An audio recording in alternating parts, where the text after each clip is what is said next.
So if any of you guys are currently trying to make a switch from being a scalper or intraday trader and trying to move over to a swing trader, this is the perfect video for you, right? Because I'll be going over some tips that really helped me over the past 2 years being committed to being a swing trader throughout my entire 4-year journey, where I've ended up being profitable choosing this type of trading style, right? So I'm not gonna hold you guys any longer. Let's dive over in the video, all right? So the first thing we wanna talk about is, a lot of traders approach swing trading similar, right? So what would they do first? Let's go over here on the computer. So firstly, they look at the chart with nothing on it first. Most mentors tell them to do what? Go over here and start plotting your points on the higher time frame XYZ, right? And at the end of it, it should look something like this, right? So as I said, everybody approaches swing trading sort of similar. But here's the key thing nobody really talks about at the beginning when you're just looking at the chart, right? You get up, you're looking at the chart, you're gonna plot your points. What's next? Because plotting your points and then looking on structure is one thing, right? A lot of people are gonna just focus on that. But the first thing you got to do is always understand what is the macroeconomic, outlook. What is the market looking? What is the current market looking, looking at being in the future, right? Or what are we going through right now? So you gotta understand that. So for argument's sake, we're gonna talk about what? Inflation, right? So if we look at a teacup, right? So let's look at a teacup real quick. So let's go here and let's draw with our brush and let's look at a teacup. Boom. Let's see if we can put this very thick, right?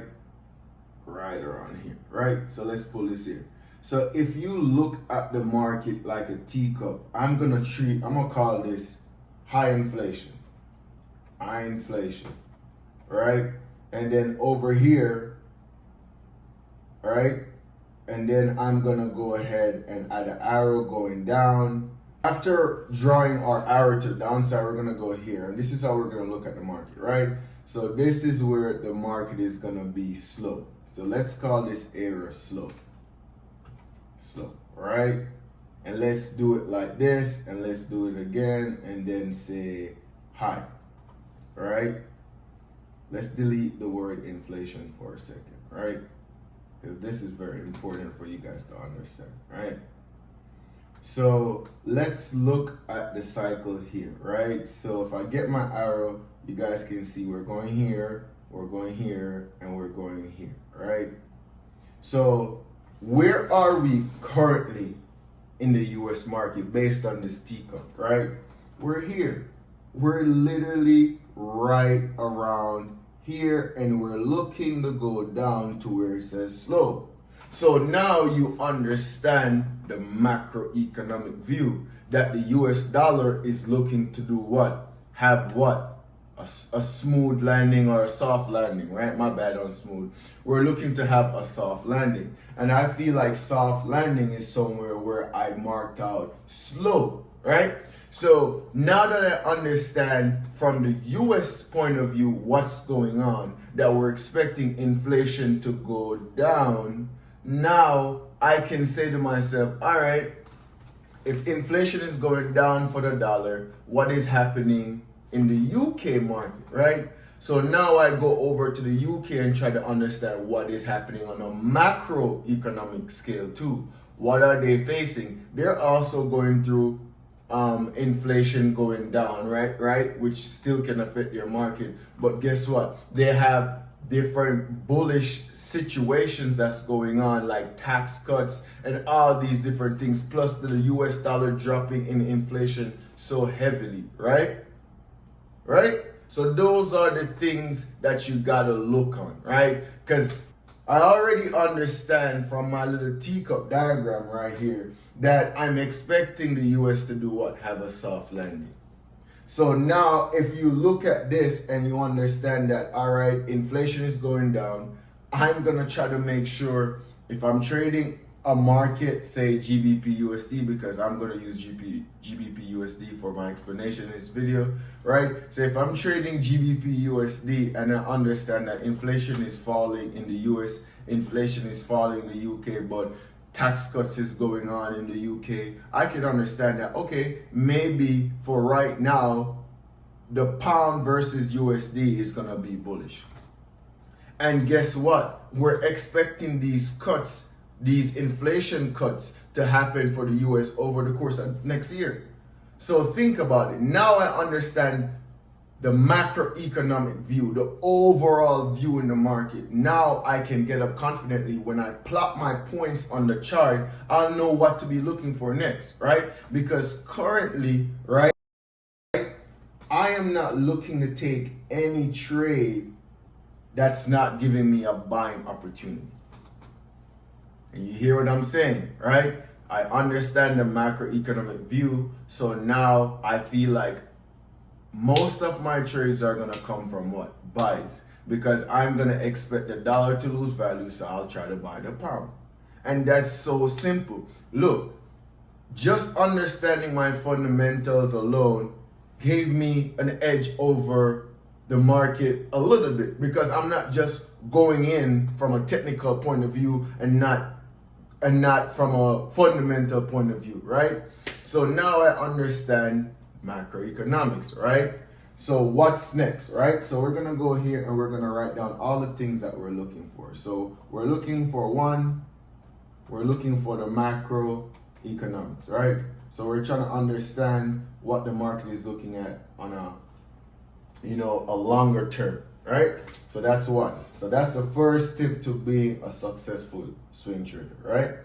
So we're gonna be talking about step 2 now, right? Step 2 now is what everybody always do. We come on the charts and we look at the chart from a higher time frame perspective. So say for instance, we're gonna use the daily chart, right? We're gonna come out every day and we're gonna plot our points. By the end of plotting our points, it's gonna look something like this. Boom.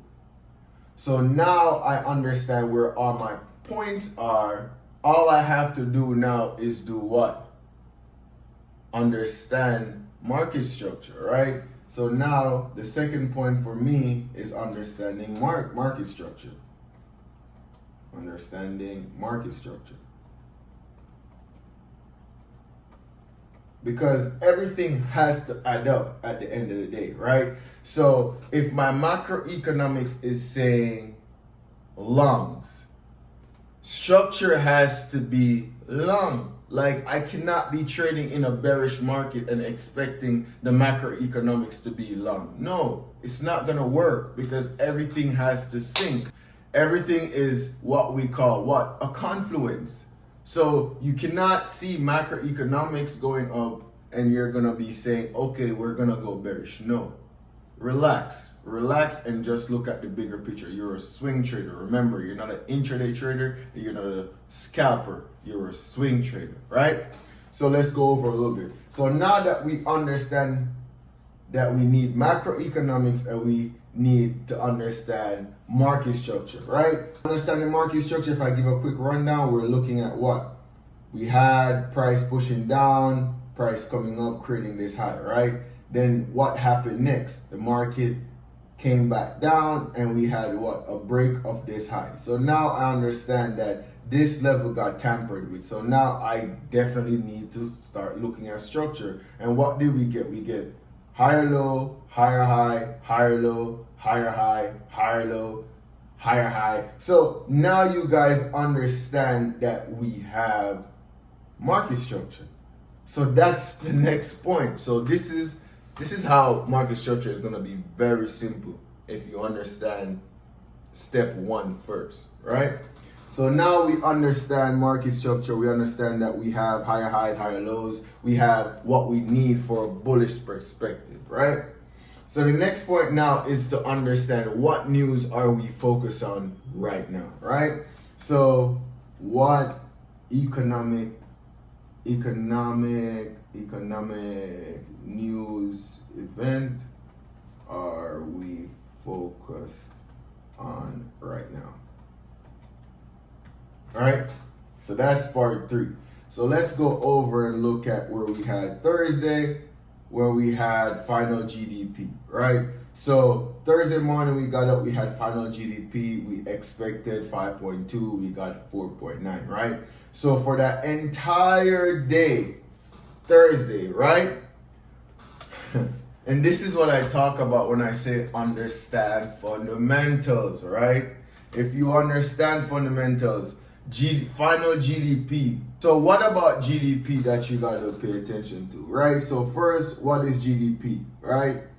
It's the broadest measure of economic activity and the primary gauge of the economic's health. It's the gross domestic product, right? So if you want to trade swing trading, as I said, you have to understand fundamentals. And again, what does final GDP mean, right? Final GDP has 3 other news. So we have advanced GDP, we have regular GDP, we have prelim GDP, and we have final GDP, right? If you understand fundamentals, you know that final GDP, we always expect final GDP to be something based off the other 3, right? So after having all of those 3 news negative, I'm expecting this news to be what? Negative 2. So now I understand that if I'm going to come out to look for a news, I'm going to be focusing on that. Plus we understand that what? Inflation is going down. So we're not going to be expecting any what? Positive data for the US. So these are now things are coming together, right? These are just playing out in our favor, right? So now we come back over and now we understand what? We understand that macroeconomics is important, we understand market structure, and we need to understand what economic news event are we focused on right now, right? So as I said, if you have GDP, just try to figure out what makes GDP work, and then if everything is on the same track, just as your macroeconomics, if GDP plays out and gives you that retest, because if you realize this news was when? Thursday, right? December 21st, what happened here? We had December 21st giving us this retest here. So GDP came out low, right? GDP came out low, but at the same time we had what? A good unemployment claims, which unemployment claims is the reason why price pushed down into the support here. And now we can do what? Buy right here because we already understand that what? GDP came out low. So it's always about understanding the flow of the market. We had one positive news, which was what? Unemployment claims. Unemployment claims, you know, previous was 205, forecast was 214, it came out 205, right? It's still lower than the 203 it was previously at. It's still higher than the 203 it was previously at, but it's still less than the forecast. At the end of the day, I understood that what? I needed what?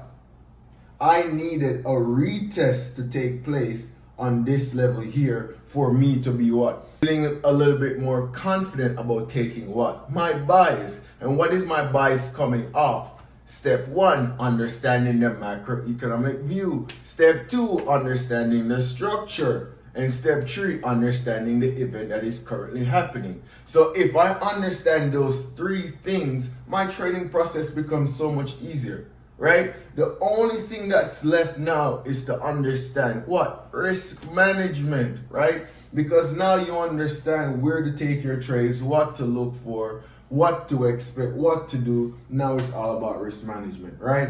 So if we're going to be taking trades as a swing trader and we understand where support is, if we have our support here, right? As a swing trader, I always advise you guys just to trade as if you're a swing trader. So I always say, if I'm expecting to catch a lot of pips, I got to put some pips on the table. So I'm not going to put no 10 pips or no 15 pips. I'm going to be smart with it. I'll put maybe like for GBP USD, I'll put 40 pips out.